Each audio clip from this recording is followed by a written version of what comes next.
Welcome to Subramani. I'm going to use the word allocators, whether whoever is the person who is allocating your money to different asset classes and different fund managers, right? So whether it is a bank RM or RIA or MFD, I'm not getting into it, or you're doing it yourself. So the question to ask is, how does one allocator look for competent fund managers, right? So first of all, the allocator wants a trustworthy fund manager. Is this fund manager trustworthy? That's the question that he's asking. Is this process trustworthy? That's the question he's asking. So how does one go about doing it, and how is it a good process, and does he actually get the best allocation, or is he just getting an illusion that he is doing a good job, right? So what first thing is, you're looking for whether the process itself is legitimate, whether it's a good business, in the sense whether they have enough people in the operations, in compliance, etc., in audit, internal audit, right? All those things, is all that in place? Now that kind of a due diligence can rarely be done by a simple allocator who's got very small amount of assets. This is perhaps possible for big houses to do a due diligence on fund houses, and then say, oh, this fund house is eligible, this scheme of theirs is eligible. Is it possible for the small IFA to do it? No. So, or the small allocator to do it? The answer is no. So he or she has to go by believing, oh, the big people must have done it, kind of a thing.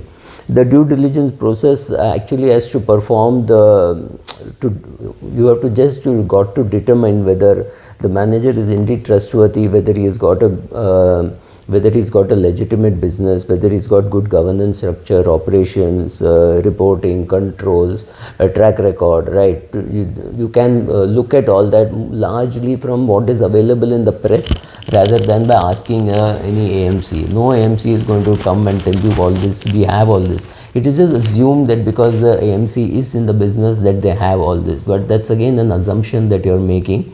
And you do not know whether it is right or wrong. And after this, you go to the fund manager competence or the process competence. Do they have a process document? Do they have a process document which they can share with you and say, this is the process that we use?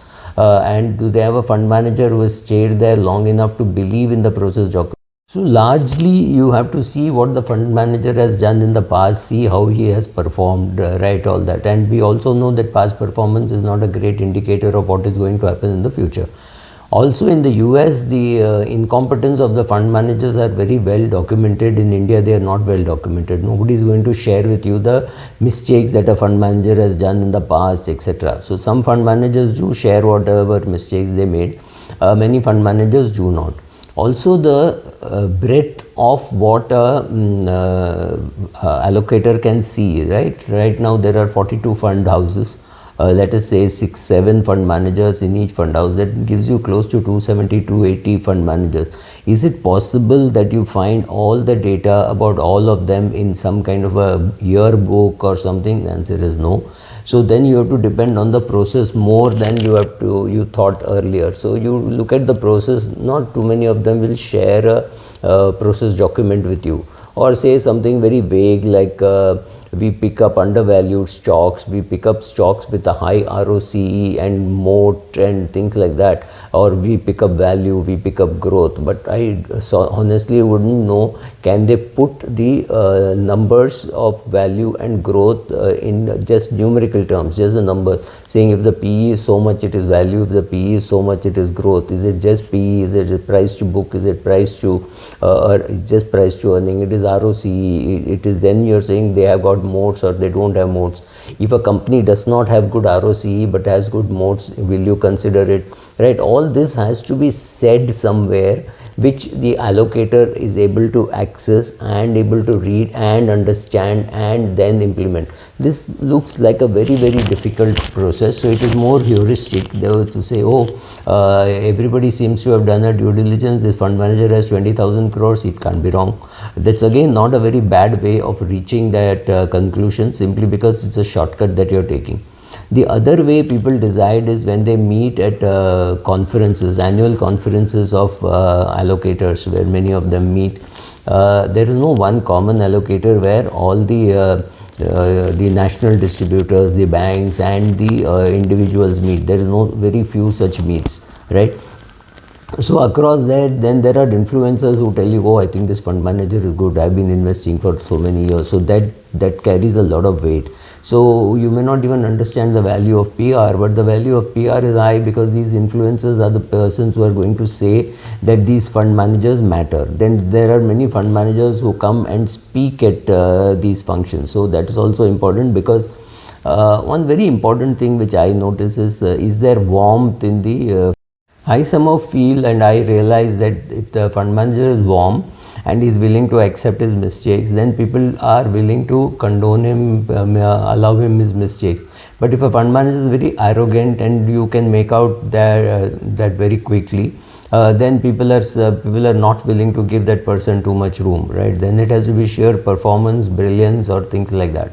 Then fund managers with longer track record, fund managers who have been with bigger houses. There are 42 fund houses in India or 45 fund houses in India. For you to be able to find your visibility is very important, because if you are 37th or 34th or something like that, will you be able to come into the top and be visible at all? If you are an ICICI or HDFC or in that category, or maybe even UTI or SBI, then at least people know about you, you've been there long enough. But if you are 37th in that list or 38th in that list, there are very little chances of you being visible to the allocator.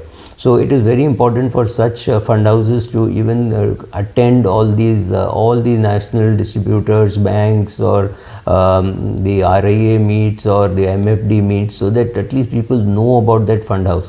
Otherwise, out of sight, out of mind is what happens. So they don't even consider you. Then there is no question of knowing whether you are competent. So first of all, for a fund house, from a fund house point of view, you have to be visible. People should know you. Your fund managers should be willing to mingle with the people and talk to them. People have to see them. That is very important. It is easy to say, oh, we will do meets for the top MFDs or banks and things like that. That's not enough. Everybody has to see you. So whether you're doing an event in Chennai or whether you're doing an event in Calcutta, Delhi, Mumbai, doesn't really matter. Mumbai obviously has got more events which happen because it's easier to get everybody into Mumbai, and you know that fund managers are more easily accessible in Mumbai. So many of the events happen in Mumbai. So being visible there, talking to the MFDs or allocators, as I call them in this, all that is important for a fund to be even visible. To make documents, share the documents, create a PPT out of those documents and share the PPT. All this is very important if a fund wants to get noticed. And if a fund allocator has to see you, you have to be visible, you have to be warm, you have to not use mumbo jumbo. All those things are important. Competence comes, I think, number 8 or number 9, because one does not really know how to use past data to predict the future data. Thank you.